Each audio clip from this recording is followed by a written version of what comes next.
வணக்கம். M Rajalakshmi. Number 422. Lakshmi பாடம்.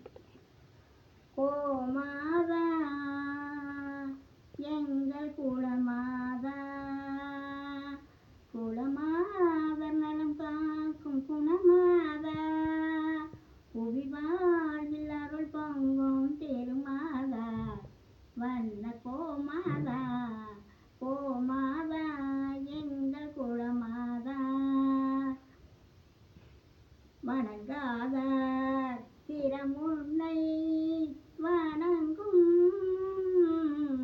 வணங்காதார் திறமுன்னை வணங்கும், உனை வளம் வந்தால் நலம் யாவும் விளங்கும். இணங்காதார் மனம் கூட இணங்கும், இணங்காதார் மனம் கூட இணங்கும், நீ எதிர் வந்தால் எதிர்காலம் துளங்கும். வண்ண கோமாதா கோமாதா எங்கள் குலமாதா, அவனியே பொருளியே புவியே, இருளியே ஒளியே, உலகாலும்